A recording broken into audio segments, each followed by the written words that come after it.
Hi, I'm Bob's brother Ralph.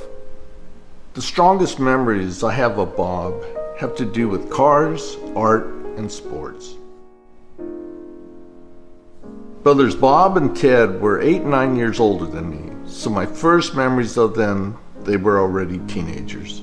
Even at this age, Bob was wheeling and dealing cars. It seemed like he had a new car every few months. He would drive up our driveway with a different car that he left with and then tell Mom he needed a 1950 red Ford convertible to buy a 1934 Ford Coupe project car. He worked on it for months, got it running, but never did get it street legal. He finally sold it and moved on to the next car. Throughout his life, he never stopped collecting cars. 53 Merc, 57 Chevy, 59 Chevy convertible, which is the one I loved to borrow because I was a teenager at the time. 68 El Camino, and the list goes on and on. I was exposed and got the bug too. I have a couple of classic cars myself. Bob was a very talented artist.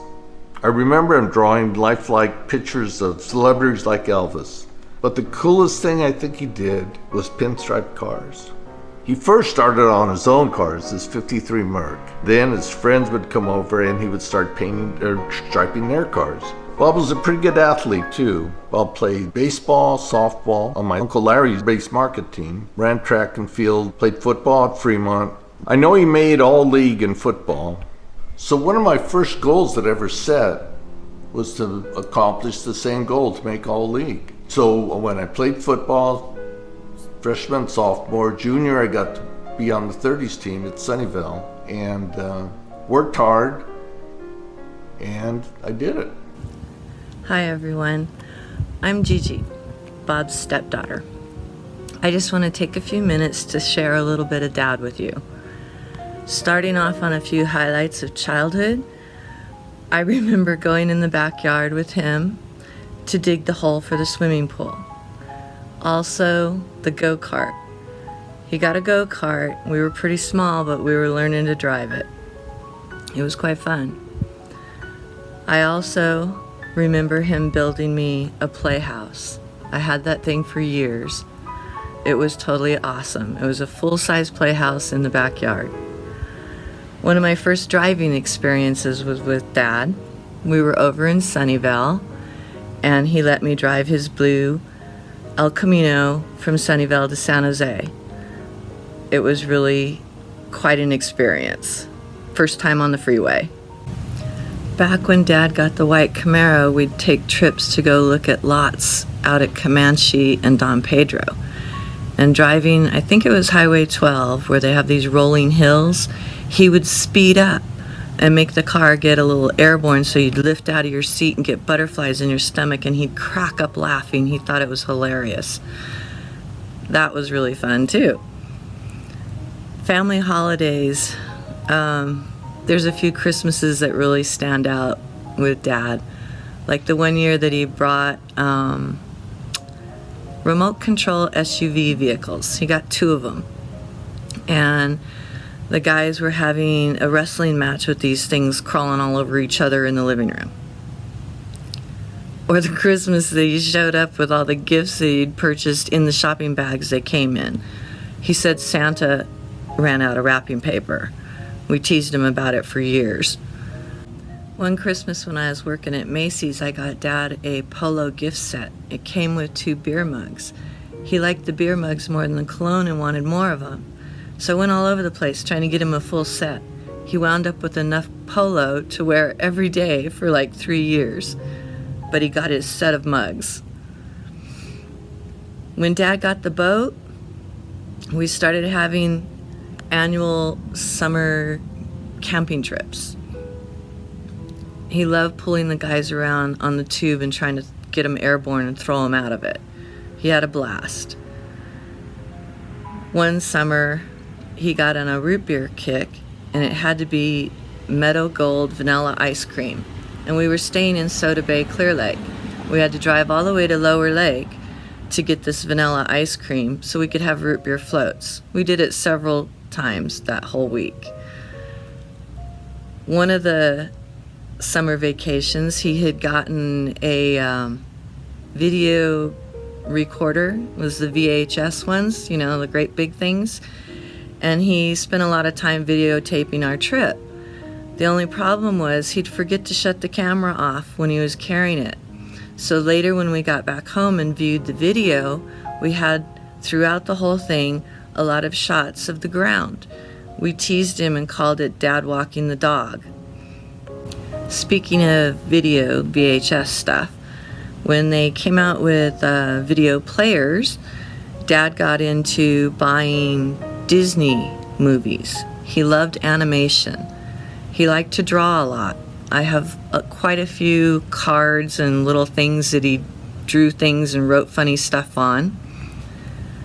He really got into the California Lotto when they started doing that. He had graphs where he was keeping track of how often all the numbers came up.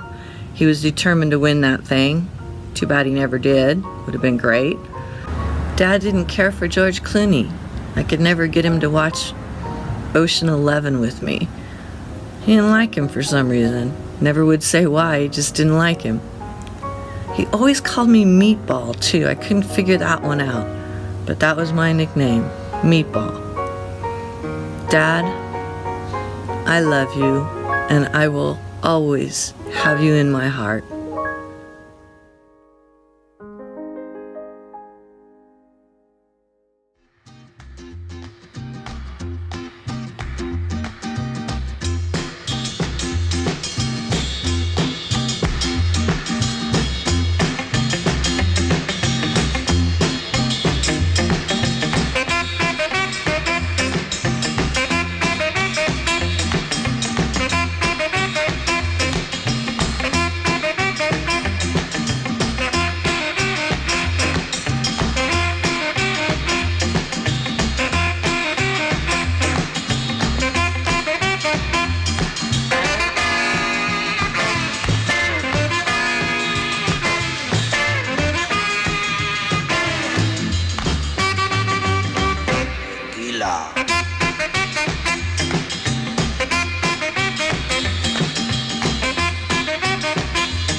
what about Dad? Well, from what I hear it and seen pictures and seen awards, that Dad was a pretty competitive guy when he was in school.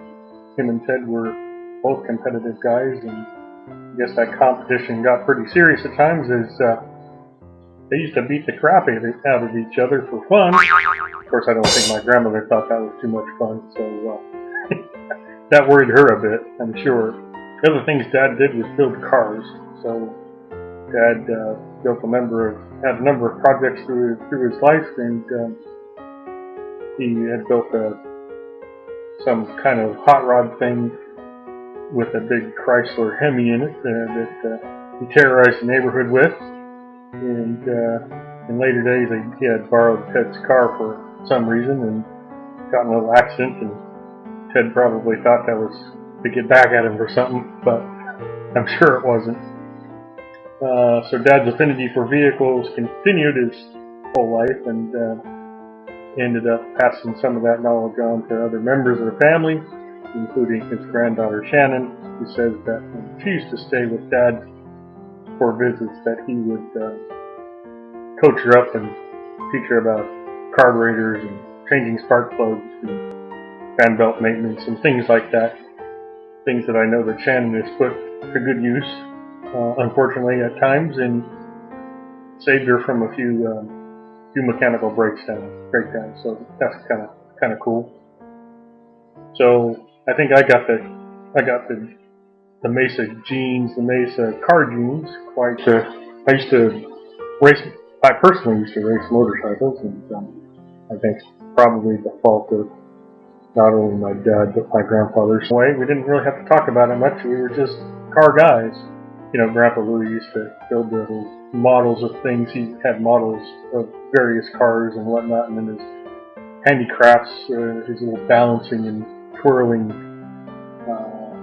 architectures were really neat things. It's too bad that more of those things don't still exist today, but the important stuff got passed down to the rest of us.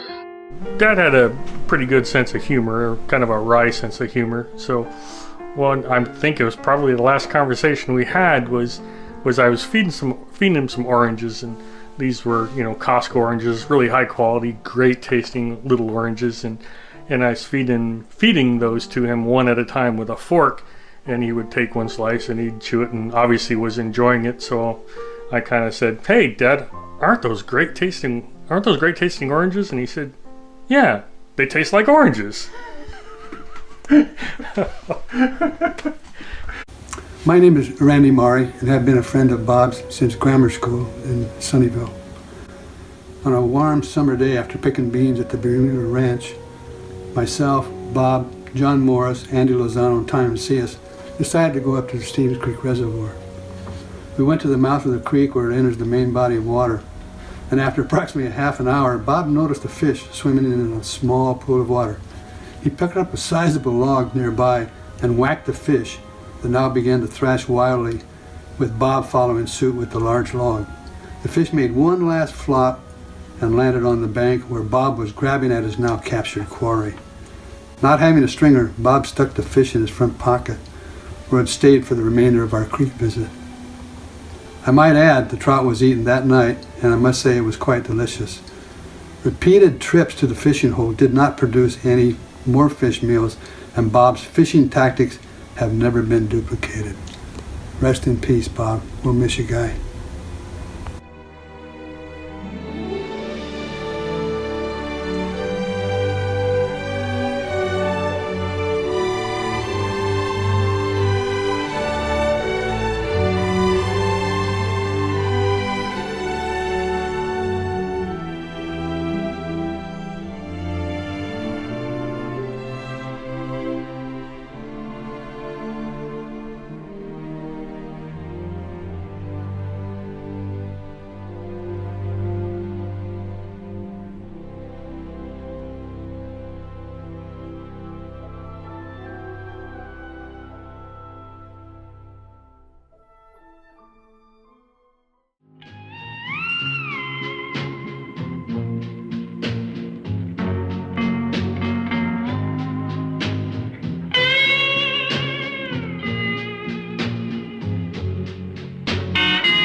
And in closing, Bob was not a touchy-feely kind of guy.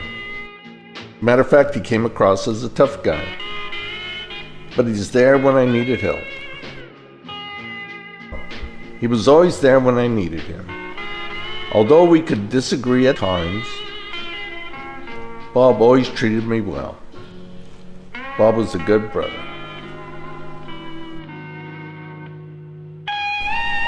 Rest in peace, brother.